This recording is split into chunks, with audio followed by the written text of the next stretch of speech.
Listo, muchachos, entonces continuamos. Justamente, bueno, muchachos, si les cuento esto, obviamente no es para contarles de mi vida, no personal, sino para contarles justamente esas experiencias que uno pasa y que de seguro les ha de pasar a ustedes si se dedican a esta actividad. ¿Sí? Si se hacen cargo de un centro de acopio es algo bien común. A veces uno tiene que pararse duro frente a otras áreas, ¿sí? Y bueno, pelear en términos, bueno, para lograr también una eficiencia del proceso, ¿sí? Obviamente, no pasarme por encima de otros, no pisotear a la gente para yo sobresalir. Eso no está bien, eso no es ético. Pero siempre es bueno, nos toca pelear a veces para garantizar que nuestras operaciones, eh, obviamente pelear en buenos términos para que nuestras operaciones puedan garantizar un buen flujo, ¿sí? Así mismo tenía que discutir con los de logística, ¿sí? Porque a veces decía, te vamos a mandar 10 carros. Digo, yo necesito desalojar el equivalente a 10 trailers de grano, ¿sí? Más o menos cada trailer, si mi memoria no falla, es más o menos unas 32 a 34 toneladas. Yo necesito desalojar unas 300 toneladas de grano. Me están pidiendo para Puembo, me están pidiendo para Durán. Entonces necesito 10 trailers. Mándame 10 trailers para mañana. Ya dice, hermano. Y claro, me mandaba los 10 trailers, pero ya faltando 15 minutos para las 6 de la tarde.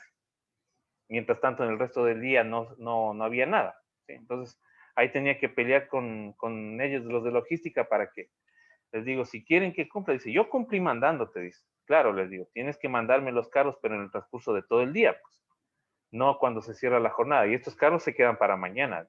Entonces, obviamente, hay que coordinar adecuadamente para dar. Entonces, si uno pide, por ejemplo, 10 carros, no es que me van a mandar todos los 10 carros ya para irnos, ¿sí? O sea, tienen que mandar en el transcurso de todo el día. Por ejemplo, tienen que amanecer siquiera 2 carros o 3 carros para ir descargando y los demás carros siguen llegando en el transcurso del día para seguir descargando y despachando, ¿sí?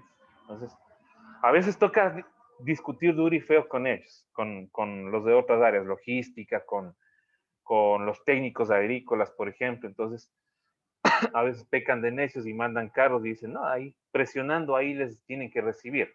No, o sea, uno también tiene que pararse duro con ellos. Incluso con autoridades, ¿sí? Con autoridades. A veces le obligan, cuando son cuotas políticas, a veces no tienen idea del proceso y dicen, no, abran y compren, ¿sí?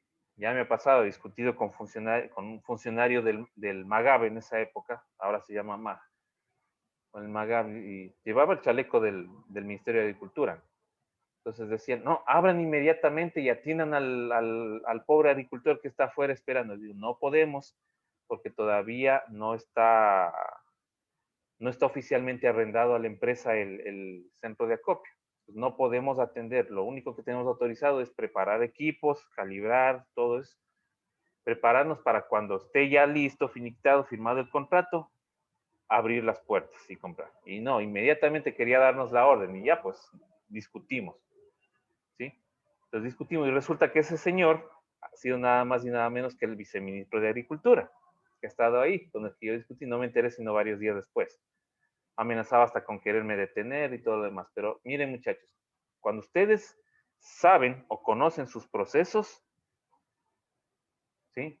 Y si ustedes conocen las limitaciones de sus procesos o de su centro, ustedes tienen que defender ese argumento. Aunque otras personas con desconocimiento les diga o sin conocer les diga otra cosa, ustedes tienen que argumentar adecuadamente como profesionales. Son profesionales, tienen que argumentar bien. No tengo capacidad de recibir más. No puedo recibir porque legalmente no estamos autorizados. No, porque hasta este punto nomás. Si recibimos más de esto, vamos a colapsar, ¿sí? Incluso en los elevadores, por ejemplo, debemos conocer las capacidades, porque si le ponemos demasiado, especialmente cuando el grano está muy húmedo, que se compacta, los elevadores ya se atoran y destapar o desatorar un elevador atorado es bien complicado. Toca sacar todo el grano, desalojarlo, recoger con pala, esperar un buen rato y de ahí sí empezar a correr el elevador. Entonces tenemos que conocer muy bien los equipos que tenemos a la mano. ¿Sí? ¿Y por qué les puse también esa foto? Porque como jefes, si estamos a cargo, no nos debe dar miedo ni pesarnos subir para ver las capacidades de nuestro centro. O sea, tenemos que subir para ver, por ejemplo, arriba hay motores. Tenemos que ir, tocar en la plaquita, limpiarle de polvo y ver cuál es la capacidad que tiene, a ver cuántos caballos de fuerza es de este motor. ¿Qué capacidad puede tener esto? ¿Tiene reductor? ¿No tiene reductor? ¿Es de cadena o es de banda? ¿Sí? Hasta para saber qué repuestos vamos a pedir. ¿Sí? O sea, la responsabilidad. ¿Por qué al jefe le pagan más? Simple, porque tiene más responsabilidad. ¿Sí? A veces dicen, no, es que pasa solo en la oficina, viendo internet, quién sabe hasta porno de estar viendo.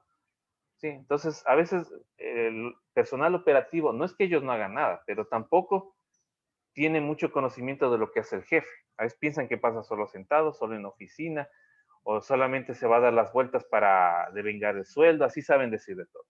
¿Sí? Pero un jefe va más allá de eso, tiene que conocer sus procesos, es el que sabe cuántas personas tiene que contratar, es el que sabe, por ejemplo, qué repuestos va a pedir, ¿sí? ¿Qué repuestos y de qué características va a pedir?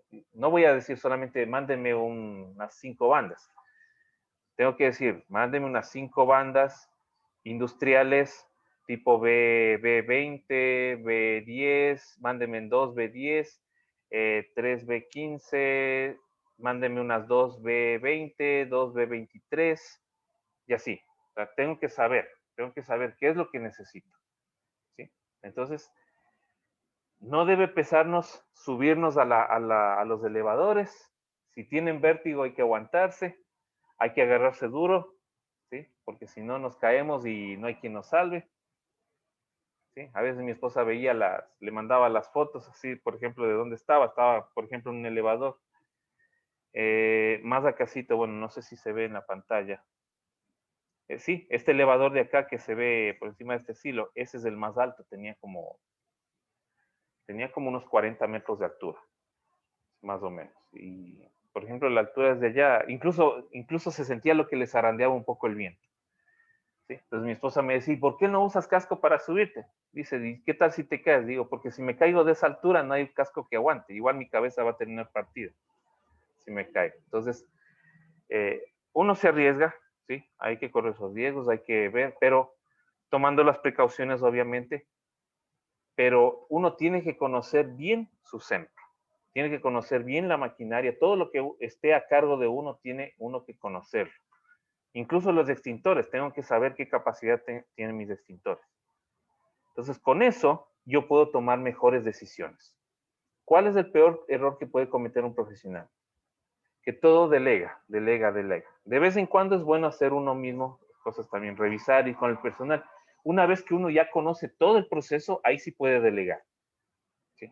Puede delegar para, a ver, mándeme el dato de cuánto grano hay en los hilos y todo lo demás. Entonces, en base a eso, uno ya hace los cálculos y todo, pero ya conociendo el proceso.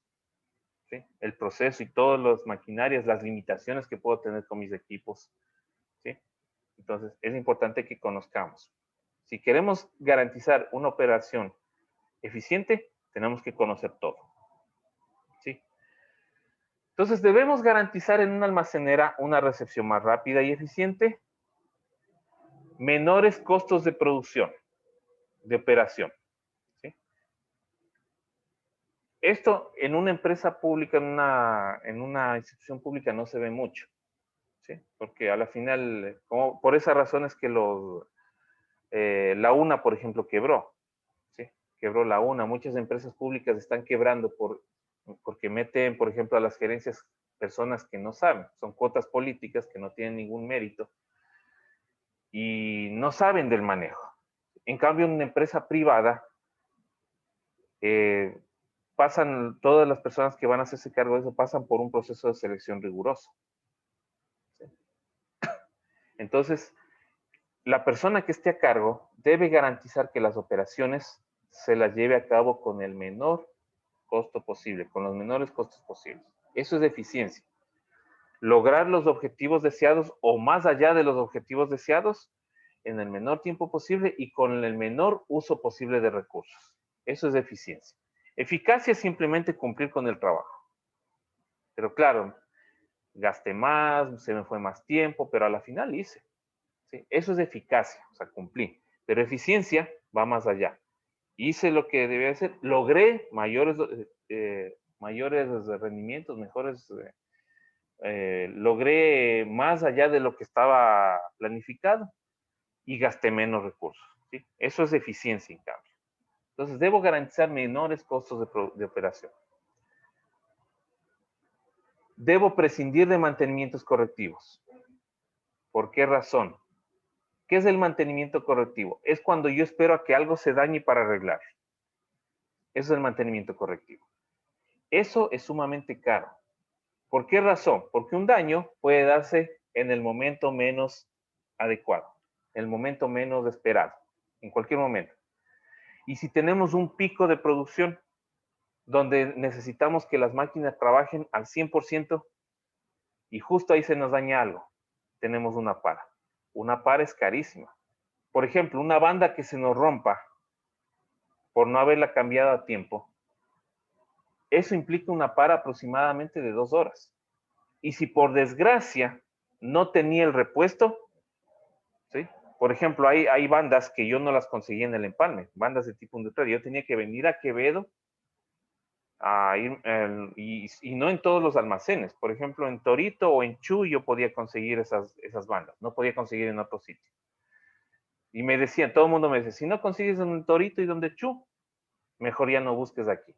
Y en verdad, o sea, hay lugares donde generalmente venden bandas automotrices y bandas industriales no las venden, pero en esos dos sitios suelen vender, pero no todos los tipos. Si es que hay justamente un tipo de banda que no hay ahí, eso implica buscar en Quito, Guayaquil, mandar la requisición, esperar a que contesten de Quito llamaban al proveedor, el proveedor les daba, enviaban y eso siquiera era unas 2 semanas.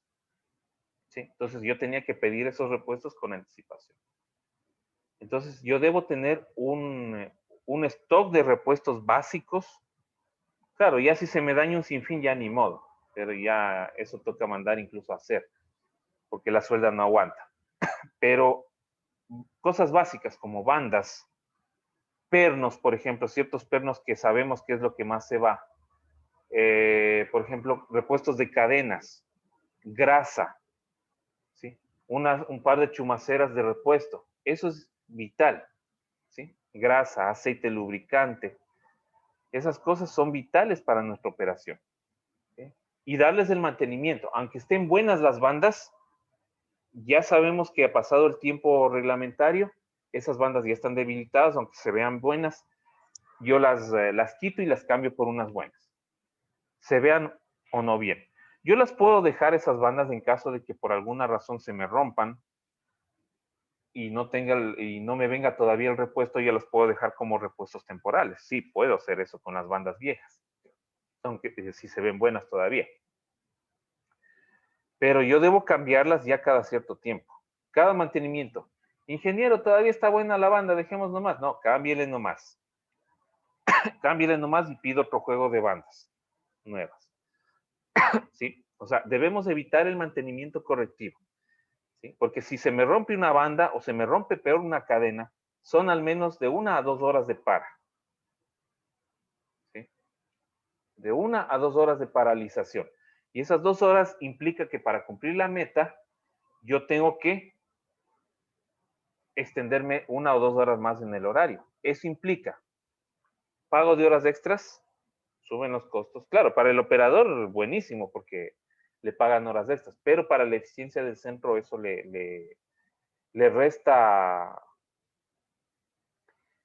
eficiencia, ¿sí? Porque se vuelve más caro el proceso. Implica no solamente eso, implica también darles merienda al personal. Porque si salimos a las 5 o 6 de la tarde, extendernos 2 horas más es 8 de la noche. ¿Sí? Hay que darles merienda al personal. También, por ejemplo, si hay trabajador y a esa hora, por ejemplo, toca darles transporte, toca darles taxi o toca darles para el bus, ¿sí? Si no hay buses a esa hora, toca darles taxi de ley. Entonces, y no por política de la empresa, es porque la ley lo dice, la ley lo obliga. Entonces, todas esas cosas son costos, ¿sí? Son costos. Imagínense el costo que se infla solo por una para no programada, ¿sí? Y a veces nos pasaba, por ejemplo, se iba la luz, y a veces se iba la luz todo el día. Decían, no, en una horita nomás llega los de la empresa. Y se iba la luz todo el santo día. Recién a las 5 o 6 de la tarde a recibir grano, ¿sí? Quedaba solo los de la noche y bueno, todo con las implicaciones que daba por cumplir la meta en cambio de compra. Entonces, tenemos que prescindir de los mantenimientos correctivos, ¿sí? O sea, no debemos esperar a que algo se nos dañe para arreglar. Esté o no esté bueno, siempre mantenimiento preventivo, ¿sí? Preventivo. Esté o no esté bueno, le cambio esa banda. Esté o no esté buena, le cambio la cadena, ¿sí? Y claro, esos pueden quedar de repuestos en caso de algo, ¿sí? Prevenir paros de actividad imprevistos, ¿sí? Ya hablamos de eso, ¿sí? Es caro, es un proceso bastante caro una para imprevista. Toda para que hagamos tiene que ser programada, ¿sí? Y normalmente las paras que se hacen en el caso de un centro de acopio es cuando ya ha bajado la cosecha. Cuando baja la cosecha o no hay cosecha, se hace las paras programadas, ¿sí? Porque no hay nada, obviamente no hay nada que perder, a veces el personal no tiene nada que hacer, hagámosle el mantenimiento general del centro, ¿sí? Para recibir la siguiente cosecha. Entonces, tenemos que aprovechar haciendo eso, porque si no, nos, se puede paralizar por alguna cosa la planta. ¿Cuándo tenemos que hacer mantenimiento general? Por lo menos de 1 a 2 meses antes del inicio del siguiente ciclo de cosecha, ¿sí? Siempre tienen que ver. Cuando o en el caso de una planta cualquiera, cuando nosotros tenemos que llevar un histórico de la producción, de acuerdo a los pedidos y todo lo demás. La fecha en la que haya menos demanda, o sea, menos tengamos que producir, ahí nosotros podemos ir produciendo un poquito más, un poco más, un poco más para dejar stock y paralizar la planta para hacer mantenimiento general, por lo menos un mes antes, porque eso nos lleva por lo menos de 1 a 2 semanas, si no es más. Y aparte de eso, tenemos que dar el arranque, ¿sí? O sea, después de hacer mantenimiento, tenemos que hacer un arranque en vacío o un arranque en frío, como se conoce comúnmente, porque de ahí nosotros vemos si es que el mantenimiento se ha hecho bien o si hay algo que hay que pulir bien, hay algo que hay que enmendar, ¿sí? No nos puede coger desprevenidos. Tenemos que hacer todo planificado. Por eso es importantísima la planificación. Y por eso a veces, bueno, a veces en el sector público uno se pudre de las iras por eso, porque hay todo menos planificación, ¿sí? A veces mandan el correo a la 1 pidiendo algo para las 12.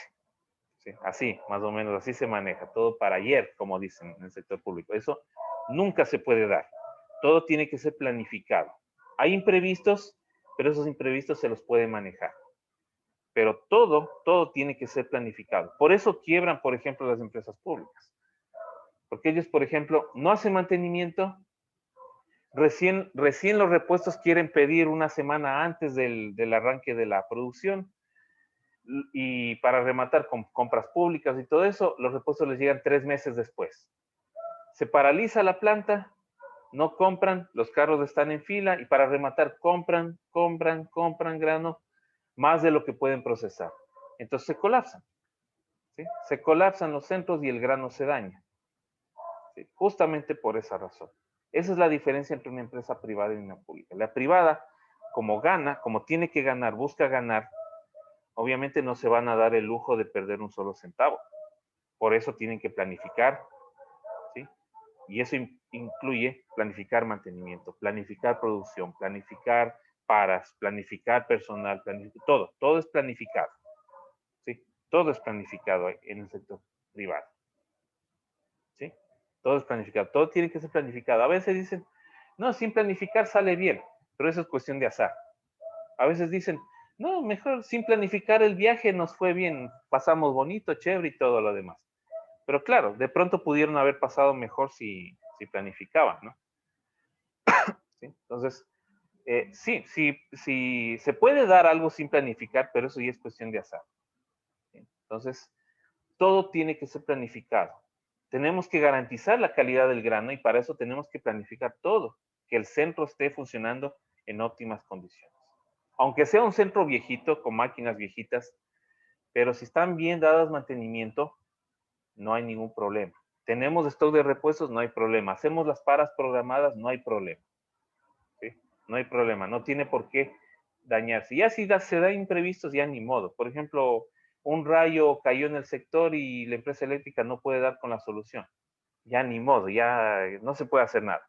O por un temblor, por ejemplo, colapsó una subestación. Nos quedamos sin luz un día, 2 días, 3 días. No hay problema. O sea, ya son cosas que se salen de nuestras manos. ¿Sí? Entonces, pero si hay algo que, por ejemplo, así en una empresa privada, nos perdonan, por ejemplo, si la falla ya no depende de nosotros. Pero si la falla dependía de nosotros, nos colgaban, ¿sí? Nos colgaban. Y esa repelada venía desde arriba, ¿sí? Incluso muchos marchaban de esa manera, ¿sí? Entonces, por eso hay que tener muy en cuenta eso. La planificación es importantísima. Los flujos, ¿sí? Tenemos ya que identificar los cuellos de botella en producción. A pesar que ustedes no tienen, lamentablemente, una materia de gestión de procesos, pero es bueno, incluso por sentido común, ¿no? Nosotros conocemos un flujo determinado, debemos conocer e identificar nuestros cuellos de botella y atacar esos cuellos de botella. Siempre va a haber cuellos de botella, pero la idea es que esos cuellos de botella no sean muy prominentes, ¿sí? O sea, no no sea la piedra en el zapato de todo nuestro proceso, ¿sí? Sino que simplemente lo sepamos manejar e identificar. Prevenir paros. Debemos garantizar una mejor conservación del grano, ¿sí? Eso implica que los silos deben estar en buen estado, silos o bodegas. Estamos en una zona donde los inviernos son fuertes, ¿sí? Una lluvia, a veces llueve durante días enteros tan fuerte que se inunda, y esas lluvias, por ejemplo, fuertes, no se las ve con mucha frecuencia en la sierra, ¿sí? Generalmente esas lluvias fuertes que hay aquí en la costa son de vez en cuando en la sierra con granizada incluida, pero aquí llueve fuerte, fuerte. Entonces, eso implica que los techos tienen que estar en excelentes condiciones. Tenemos que ver si hay goteras, no hay goteras. Si hay alguna gotera, tenemos que identificar. Por ejemplo, alguien tiene que estar desde abajo revisando si hay alguna filtración de luz. Y alguien tiene que estar arriba con la chova pegando. No cuesta mucho la chova, es una chova común y corriente que la encontramos en cualquier ferretería, pero nos ayuda muchísimo para solventar esos problemas, ¿sí? Tanto para silos, en los silos también se usa la chova, ¿sí? Hay un sellante específico para silos, pero eso en primer lugar aquí no se encuentra y es carísimo. Y bueno, hay que ir a la lógica, ¿no? Y hay que ser inteligentes en ese sentido. Tenemos que buscar sustitutos más económicos que cumplan lo mismo. La chova común y corriente cumple exactamente con el mismo trabajo, hace lo mismo y es más barato y es más fácil de conseguir, ¿sí? Entonces, eh, identificar goteras, que no hayan goteras, que los ventiladores, las turbinas de ventilación estén bien funcionales, ¿sí? Que estén funcionando bien, que todo esté limpio, ¿sí? Porque muchas veces por esas endijas, por donde se unen las planchas de los silos, o también por las porosidades de las bodegas, de las paredes de la bodega, o en las esquinas se van formando huequitos, por ahí se refugian los gorgojos y carcomas. Tenemos que tapar esos huequitos, revisar que esté bien, tenemos que limpiar, tenemos que garantizar que el grano esté en buenas condiciones, ¿sí? Todo eso tenemos que garantizar. Y evitar pérdidas por producto dañado, ¿sí? O sea, si yo tengo grano húmedo en un silo de trabajo, tengo que buscar la forma de evacuar ese silo, ¿sí? Y esa es otra, por ejemplo, experiencia que tuve. Una vez se nos dañó un motor y ese motor demoró una semana en regresar y teníamos grano atrapado y la única forma de sacarlo era por la secadora que se dañó el motor, ¿sí? Entonces tuvimos que evacuar grano y no teníamos cómo hacerlo. Tuvimos que contratar un bocar y todo lo demás. Entonces, viendo eso, yo hice un proyecto para hacer una mejora y poner un tubo adicional un tubo de desfogue y crear otro desfogue por otro lado, o sea, en total 2 tubos, de tal forma que si había grano represado, podíamos sacarlo, por algún daño fuerte, podíamos sacarlo. ¿Sí? Entonces, obviamente, claro, ya nos mandaron un motor de reserva, porque un motor era algo más caro, ¿no? Obviamente ese motor se demoró mucho. La primera vez que pedí un repuesto nunca llegó, me negaron ese pedido. Y ya cuando se dañó el motor, ya se vieron en sustos, ¿sí? Porque se paralizó una semana el centro de acopio. Se nos dañó grano, se nos pudrió obviamente, porque no pudimos sacar grano de los hilos de, de trabajo que va a grano húmedo. Y, y bueno, afortunadamente sustenté bien ese proyecto y pude justificar el gasto para hacer tubos de desfogue. Y claro, nos volvió a pasar, ¿sí? Nos volvió a pasar se nos dañó nuevamente ese motor y resultó que el motor que nos habían mandado de reserva era un motor reparado. Instalamos ese motor y se dañó ese mismo día, el siguiente año. ¿Sí? O sea, nos mandaron un motor malo. Teníamos de reserva, pero se nos volvió a dañar. Y ya pudimos pedir, y ese rato ya estábamos preparados, pedimos carros y mandamos de ese grano para Balsar y para Fumisa. ¿Sí? Entonces pudimos ya tener esa contingencia al siguiente año. El primer año perdimos grano, pero al siguiente año ya no perdimos. Pudimos desfogar todo ese grano hasta solucionar y pedimos que no nos manden un motor viejo, sino un motor nuevo. ¿Sí? Pedimos un motor nuevo de reserva. Entonces ya nos mandaron los 2 motores nuevos. ¿Sí? Entonces tuvimos motor principal y el motor de reserva ya nuevos. Entonces, y bueno, ya no se volvieron a dañar y ese motor quedó nuevecito y ya nunca más se volvió y bueno, asumo que hasta el día de hoy no se ha dañado ese motor. ¿Sí? Un motor del basculante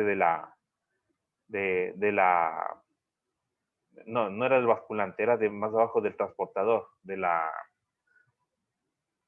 secadora. ¿Sí? Salía de la secadora y esa era la única forma de, de desfogar. Entonces, muchachos, hay que evitar pérdidas por producto dañado. Entonces, como ven ustedes, se han de haber dado cuenta que el grano, la calidad del grano depende incluso desde el diseño de la planta. ¿Sí? Esta planta, por ejemplo, que decía, y como les digo, muchas veces de las fallas o de los errores o de lo que no se debe hacer, muchas veces se aprende más de lo que está bien hecho, perfecto.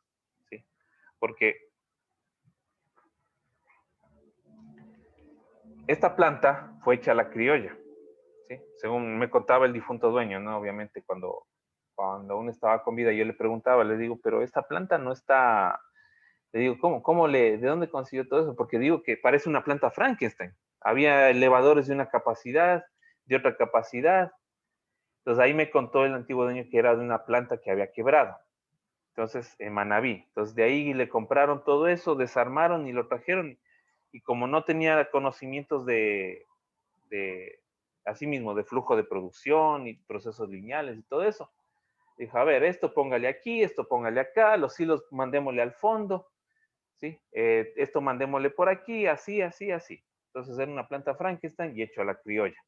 Entonces, por eso es importante también garantizar un buen diseño de planta. Desde ahí parte la calidad del grano.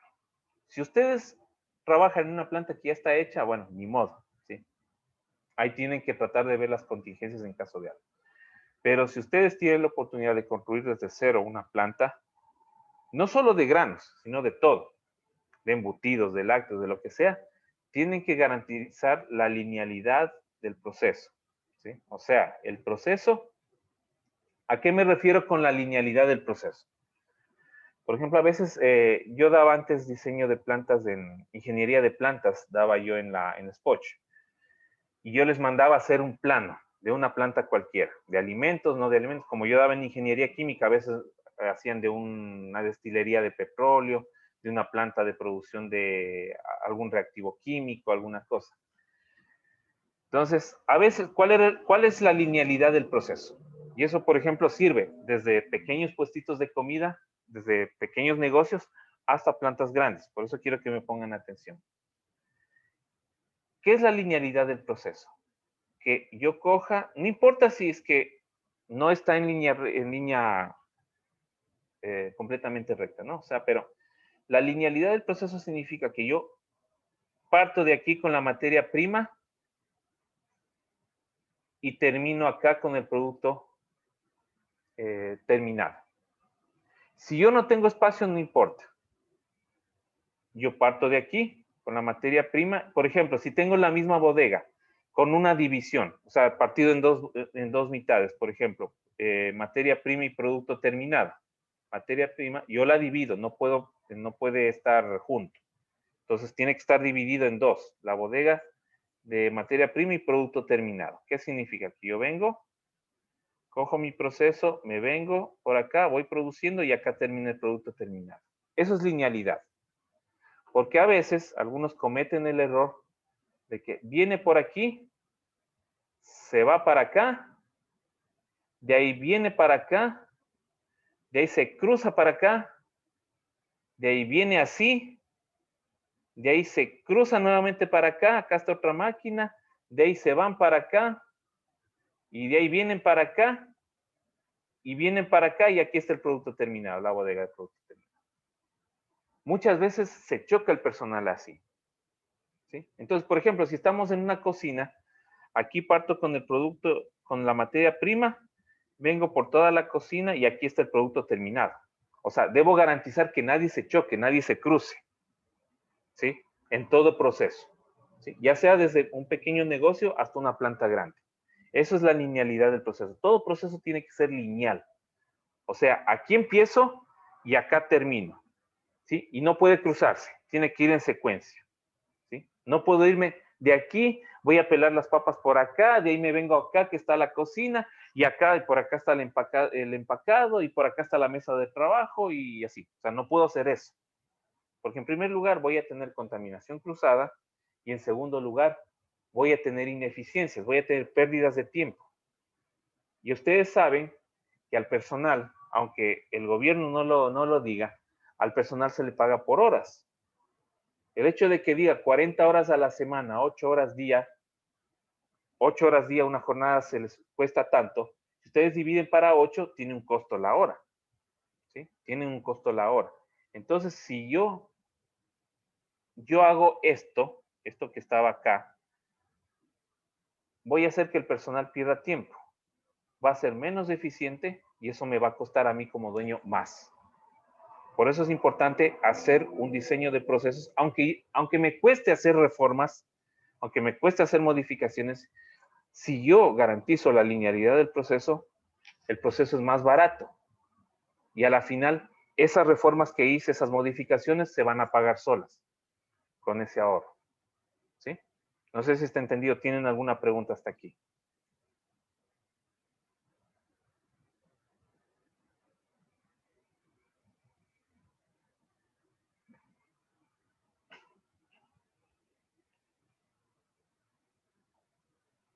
No, ingeniero. No. ¿Listo? ¿Alguien más? ¿Sí está entendido esta parte de la linealidad del proceso? ¿Sí? Es un principio básico bueno, en mi caso, es un principio básico en ingeniería. ¿Sí? O sea, saber diseñar los procesos. ¿Sí? Justamente a nosotros como ingenieros nos enseñan eso primerito, la linealidad del proceso. Y yo he dado, por ejemplo, capacitaciones, cursos de diseño de plantas, y justamente les recalco eso. He dado también conferencias en la universidad, por ejemplo, de eso. Y si quieren, les puedo dar una conferencia o un curso gratuito, obviamente, podemos ver un tiempo, por ejemplo, si desean, podemos ver un curso de diseño y localización de plantas agroindustriales. Porque es un tema bastante interesante, porque de eso, de cómo ubiquemos, dónde ubiquemos y cómo diseñemos la planta, de eso dependerá si mi proceso es caro o no. Si mi proceso es carísimo o mi proceso es económico. ¿Sí? Y si un proceso está mal diseñado, el producto me va a salir caro y no voy a poder competir con valga la redundancia, con mis competidores. ¿Sí? Es importantísimo garantizar eso. Entonces, muchachos, estos aspectos debemos garantizar en general para tener un grano de calidad y también para garantizar la eficiencia de nuestro centro y por ende tener ganancias. ¿Sí? Una recepción más rápida y eficiente, menores costos de operación, prescindir de mantenimientos correctivos. Todo mantenimiento tiene que ser por lo menos preventivo. ¿Sí? Claro, también hay otros tipos de mantenimiento, ¿no? El mantenimiento proactivo, el predictivo, ¿sí? Pero por lo menos tiene que ser mantenimiento preventivo. ¿Sí? Debemos prevenir paros de actividad imprevistos, garantizar una mejor conservación del grano y evitar pérdidas de producto dañado. ¿Cuáles son las actividades que tenemos que hacer en la planta? Que se hacen normalmente en un centro de acopio. Primero, preparar las instalaciones para el almacenamiento. ¿Sí? O sea, me refiero tanto al jefe como el personal, ¿no? ¿Qué es lo que se hace en una planta, en un centro de acopio? ¿Sí? Y no solo aquí, en todo centro de acopio, sea grande, sea pequeño, tiene que darse esto. Y de paso se da, ¿no? Aunque algunos digan, no, yo estuve en un centro de acopio y esto no se hacía. Incluso los que estaban en el centro de acopio de cacao, hacen exactamente lo mismo. ¿Sí? Primero, preparan las instalaciones para el almacenamiento. Tienen que asegurarse que las almaceneras estén limpias, que estén desinfectadas, que estén en buenas condiciones. Se hacen también tareas de transporte y recepción del producto. ¿Sí? Aunque de pronto el transporte corra por cuenta del agricultor o corra por cuenta del comprador del grano, a la final hacemos tareas de compra y despacho. Entonces tenemos que garantizar la recepción en vehículos. ¿Sí? Hay centros de acopio, por ejemplo, que no tienen espacio donde maniobrar el vehículo. ¿Sí? Entonces tienen que hacer maromas si es que el conductor no tiene experiencia o no tiene la suficiente experiencia, no calcula bien, a veces se va contra el